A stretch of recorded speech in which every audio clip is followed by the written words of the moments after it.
Hello दोस्तों, कैसे हैं आप सब। उम्मीद करते हैं आप सभी अच्छे होंगे। दोस्तों, इस वीडियो में हम लोग 12 अगस्त की कुमार गौरव सर की करंट अफेयर्स की फुल पत्ती वाली क्लास का कम समय में रिवीजन करने वाले हैं। तो वीडियो काफ़ी इंपॉर्टेंट होगा, वीडियो को आप पूरा देखिएगा। और अगर आपको वीडियो अच्छी लगे तो इसे अपने दोस्तों तक शेयर जरूर कीजिएगा और वीडियो को लाइक जरूर कीजिएगा। तो आइए आज की वीडियो को स्टार्ट करते हैं। पहला प्रश्न है, हाल ही में किस देश ने चंद्र मिशन लूना 25 को सफलतापूर्वक लॉन्च किया है। रूस द्वारा इस मिशन को लॉन्च किया गया है। रूस ने कौन सा मिशन लॉन्च किया है? लूना 25 मिशन लॉन्च किया है। ये कैसा मिशन है? तो यह एक चंद्रमा का मिशन है। किसके द्वारा लॉन्च किया गया? रूस के द्वारा लॉन्च किया गया। कब लॉन्च किया गया? 11 अगस्त 2023 को इस मिशन को लॉन्च किया गया। कब यह लैंड होगा चंद्रमा पर? तो 21 से 22 अगस्त को इसके लैंड होने की संभावना है। यानी कि चंद्रमा पर कब उतरेगा? 21 से 22 अगस्त को इसके उतरने की संभावना है। किस रॉकेट से लॉन्च किया गया? सोयुज 2.1B रॉकेट से इसको लॉन्च किया गया। आप याद रखिएगा, रॉकेट कौन सा है? सोयुज 2.1B रॉकेट से इसको लॉन्च किया गया। इससे पूर्व में रूस ने कब अपना चंद्रमा मिशन लॉन्च किया था? तो 1976 में लूना 24 मिशन रूस द्वारा लॉन्च किया गया था। 47 वर्ष बाद फिर से लूना 25 मिशन रूस के द्वारा लॉन्च किया गया है। यह भी आपको याद रखना है। रूस की स्पेस एजेंसी का नाम क्या है? रोसकॉस्मोस। ये रूस की स्पेस एजेंसी का नाम है। अब हम अपने मिशन के बारे में यहाँ पर थोड़ी सी जानकारी देख लेते हैं। जो हमने चंद्रमा मिशन यानी चंद्रयान 3 लॉन्च किया है उसके बारे में। तो चंद्रयान 3 भारत द्वारा कब लॉन्च किया गया था? 14 जुलाई 2023 को लॉन्च किया गया। इसके चंद्रमा पर लैंड होने की संभावना कब की बताई जा रही है? तो 23 अगस्त को यह चंद्रमा पर लैंड होगा। किस रॉकेट से इसको लॉन्च किया गया है? LVM-3M4 रॉकेट से इसको लॉन्च किया गया। LVM-3M4 रॉकेट से इसको लॉन्च किया गया है। इस रॉकेट को बाहुबली के नाम से भी जाना जाता है। चंद्रयान 3 मिशन में विक्रम लैंडर और प्रज्ञान रोवर को भेजा गया है। इसमें आर्बिटर को नहीं भेजा गया है। आर्बिटर जो हमने चंद्रयान 2 भेजा हुआ था, जो लैंडिंग के समय क्रैश हो गया था, उसका जो आर्बिटर था वो सफलतापूर्वक काम कर रहा है। तो उसी आर्बिटर से चंद्रयान 3 का काम चल रहा है। तो यहाँ पर आर्बिटर नहीं भेजा गया है, यहाँ पर सिर्फ विक्रम लैंडर और प्रज्ञान रोवर को भेजा गया है। भारत के स्पेस एजेंसी का नाम क्या है? इसरो। ये भारत की स्पेस एजेंसी का नाम है, आप सभी जानते हैं। नेक्स्ट प्रश्न देखते हैं। हाल ही में कौन सी भारतीय संस्था इंटरपोल ग्लोबल अकादमी नेटवर्क की सदस्य बनी है? CBI इसकी सदस्य बनी है। CBI इसकी 10वीं सदस्य बनी है। ये आपको याद रखना है। CBI का फुल फॉर्म क्या है? Central bureau of investigation. ये CBI का फुल फॉर्म है। स्थापना कब हुई थी? 1963 में CBI की स्थापना हुई और मुख्यालय इसका नई दिल्ली में है। यह भी आपको याद रखना है। अभी हाल ही में CBI के अध्यक्ष किसको बनाया गया है? प्रवीण सूद को CBI का नया अध्यक्ष बनाया गया है। कार्य इसका क्या है? अपराध की जांच और अभियोजन करना इसका कार्य है।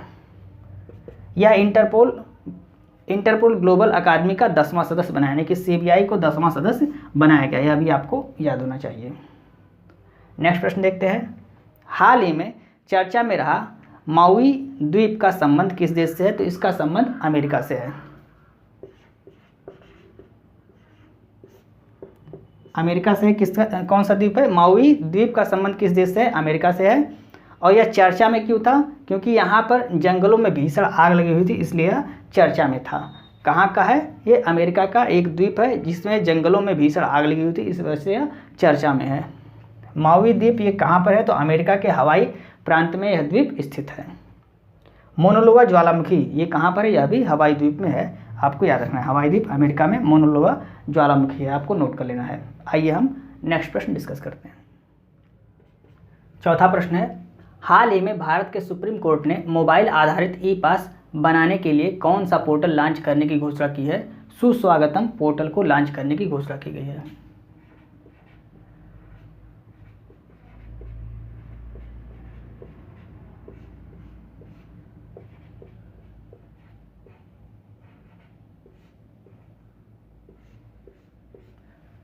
सुस्वागतम पोर्टल को लॉन्च करने की घोषणा की गई है। सुप्रीम कोर्ट में प्रवेश करने के लिए अधिवक्ता और आगंतुक, जिनके मुकदमे लगे होते हैं वो आगंतुक हो गए, और अधिवक्ता, तो अधिवक्ता और आगंतुक के लिए ई-पास लॉन्च करने की घोषणा किसके द्वारा की गई है? सुप्रीम कोर्ट के द्वारा की गई है। सुपेश और फास्टर पोर्टल किसके द्वारा लॉन्च किया गया है? यह भी सुप्रीम कोर्ट द्वारा ही लॉन्च किया गया है। भारत के 50वें मुख्य न्यायाधीश कौन हैं? Justice DY Chandrachud. यहाँ पर आपको याद रखना है, ये आपको याद रहता है लेकिन ये चीज़ भूल जाता है। कौन से क्रम के हैं ये मुख्य न्यायाधीश यानी कि चीफ जस्टिस ऑफ इंडिया? तो 50वें नंबर के चीफ जस्टिस ऑफ इंडिया हैं। कौन है? जस्टिस DY चंद्रचूड़ हैं। ये आपको नोट कर लेना है। आइए नेक्स्ट प्रश्न देखते हैं। इसरो छोटे उपग्रह के प्रक्षेपण के लिए नया स्पेस पोर्ट कहाँ बनाएगा? कुलशेखरपट्टिनम, तमिलनाडु में इसको बनाया जाएगा।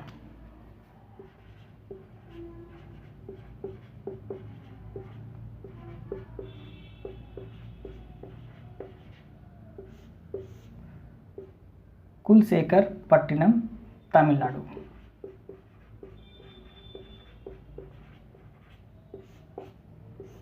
यहाँ पर नया स्पेस पोर्ट बनाया जाएगा। किसके द्वारा बनाया जाएगा? इसरो के द्वारा बनाया जाएगा। उद्देश्य क्या है?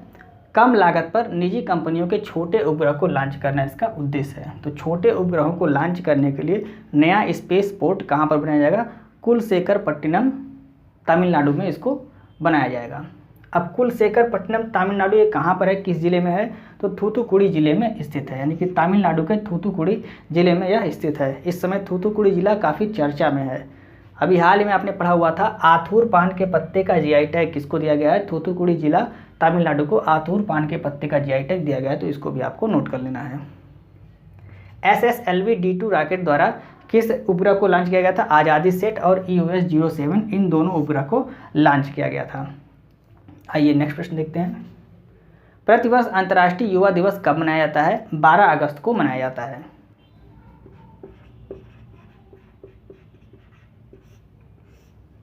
अंतर्राष्ट्रीय युवा दिवस कब मनाया जाता है? 12 अगस्त को मनाया जाता है। और अगर आपसे पूछता है राष्ट्रीय युवा दिवस कब मनाया जाता है, तो 12 जनवरी को मनाया जाता है। राष्ट्रीय युवा दिवस स्वामी विवेकानंद जी की जयंती पर मनाया जाता है। यह भी आपको याद रखना है, कब मनाया जाता है? 12 जनवरी को मनाया जाता है। दोनों में कन्फ्यूज नहीं होना है आपको। राष्ट्रीय युवा दिवस स्वामी विवेकानंद जी की जयंती पर 12 जनवरी को मनाया जाता है और अंतर्राष्ट्रीय युवा दिवस ये 12 अगस्त को मनाया जाता है। शुरुआत कब हुई अंतर्राष्ट्रीय युवा दिवस की? तो सन 2000 से इसकी शुरुआत हुई। और इस बार की थीम क्या है? युवाओं के लिए हरित कौशल, ये 2023 की थीम है। 2023 के अंतर्राष्ट्रीय युवा दिवस की थीम क्या है? युवाओं के लिए हरित कौशल, ये इसकी थीम है। आपको कमेंट करके बताना है विश्व हाथी दिवस कब मनाया जाता है, इसको आपको कमेंट करके बताना है। आइए हम नेक्स्ट प्रश्न को डिस्कस करते हैं। 7वां प्रश्न है, हाल ही में 24/7 वीडियो बैंकिंग सेवा प्रदान करने वाला देश का पहला बैंक कौन सा है? AB स्मॉल फाइनेंस बैंक, ये देश का पहला बैंक है।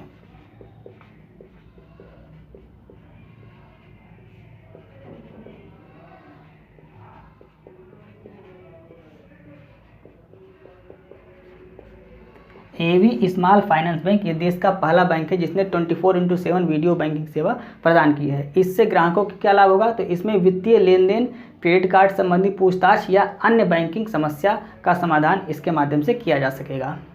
भारत की महर्षि पहल का संबंध किससे है? तो महर्षि पहल का संबंध बाजरा से, ये इंपॉर्टेंट है, इसको आपको याद रखना है। नेक्स्ट प्रश्न है, हाल ही में OBC उप वर्गीकरण पर अपनी अंतिम रिपोर्ट केंद्र सरकार को सौंपने वाला आयोग कौन सा है? जस्टिस G रोहड़ी आयोग।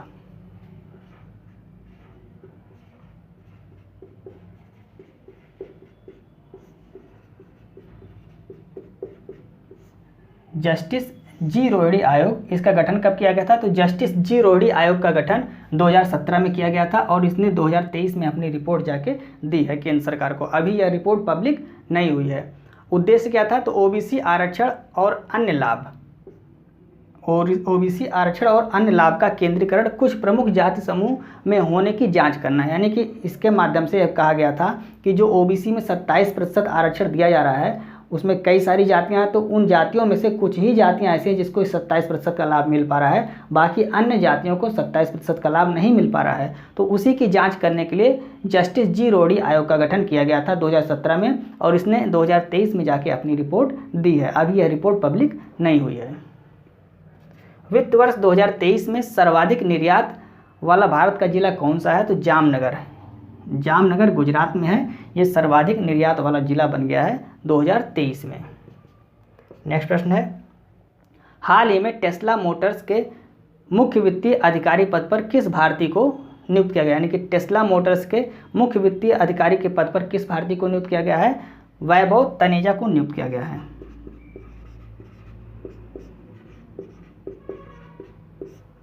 वैभव तनेजा को नियुक्त किया गया, ये भारतीय हैं और किस कंपनी के मुख्य वित्तीय अधिकारी बनाए गए हैं? टेस्ला कंपनी के मुख्य वित्तीय अधिकारी बनाए गए हैं। टेस्ला कंपनी किसकी कंपनी है? एलन मस्क की कंपनी है, यह भी आपको याद रखना है। दूसरा लता दीनानाथ मंगेशकर पुरस्कार किसे दिया गया? आशा भोसले को दिया गया, यह भी आपको नोट कर लेना है, इंपॉर्टेंट प्रश्न है। अगर आपसे पहला पूछा जाता है कि पहला लता दीनानाथ मंगेशकर पुरस्कार किसको दिया गया था, तो नरेंद्र मोदी जी को दिया गया था। पहला नरेंद्र मोदी जी को और दूसरा आशा भोसले जी को दिया गया। आइए नेक्स्ट प्रश्न देखते हैं। 10वां प्रश्न है, हाल ही में इंदिरा गांधी मुफ्त स्मार्टफोन योजना 2023 किसने प्रारंभ किया है? राजस्थान सरकार द्वारा इस योजना को प्रारंभ किया गया है।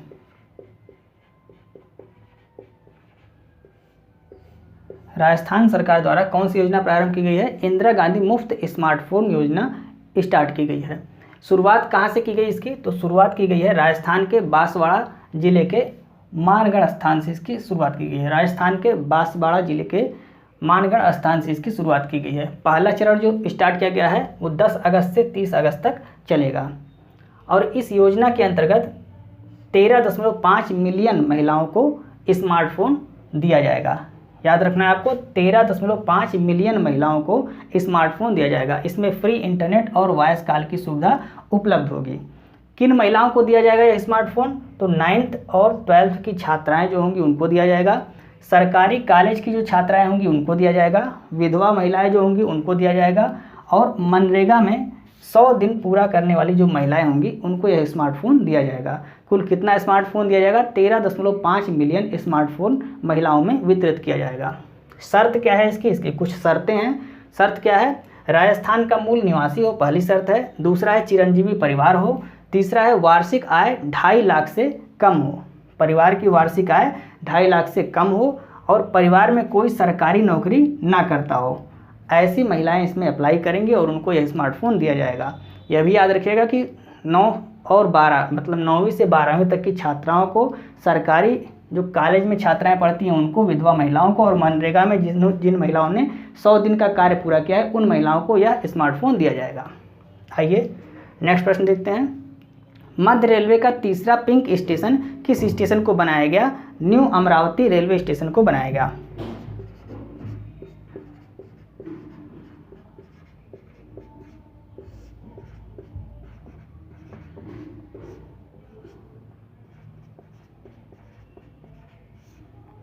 न्यू अमरावती रेलवे स्टेशन को मध्य रेलवे का तीसरा पिंक स्टेशन बनाया गया, आपको याद रखना है। यह जो स्टेशन है ये महिला कर्मचारियों द्वारा पूरी तरह से संचालित किया जाता है, इसको भी आपको नोट करना है, इंपॉर्टेंट है। महिला कर्मचारियों द्वारा यह स्टेशन संचालित किया जाता है। तो ये थी फुल पत्ती वाली क्लास के 11 महत्वपूर्ण प्रश्न, जिसको हमने कम समय में आपको रिवाइज कराने की पूरी कोशिश की। उम्मीद है आपको वीडियो अच्छी लग रही होगी। यदि आपको वीडियो अच्छी लगी तो आप इसे अपने दोस्तों को जरूर शेयर करें और वीडियो को लाइक और सब्सक्राइब करना ना भूलें। अगर आपको इस क्लास की पीडीएफ चाहिए तो आप हमारे Telegram channel RK communication classes को ज्वाइन कर सकते हैं, जिसका लिंक आपको इस वीडियो के डिस्क्रिप्शन में मिल जाएगा। वहाँ से आप टेलीग्राम चैनल को ज्वाइन करके पीडीएफ को प्राप्त कर सकते हैं। अगर आपको टेलीग्राम पर क्विज सॉल्व करना है तो रात में 9 बजे टेलीग्राम पर 10 प्रश्नों की एक क्विज भी दी जाती है, आप उसको सॉल्व करके अपना कॉन्फिडेंस भी बढ़ा सकते हैं। तो क्विज को जरूर सॉल्व किया कीजिए। वो करंट अफेयर्स की पिछले 6 महीने की क्विज उसमें दी जाती है, जिसमें 10 महत्वपूर्ण प्रश्नों को आपको उसमें दिया जाता है। तो उन प्रश्नों को जब आप सॉल्व करेंगे तो आपका कॉन्फिडेंस लेवल बढ़ेगा। मिलता है नेक्स्ट वीडियो में। जय हिंद।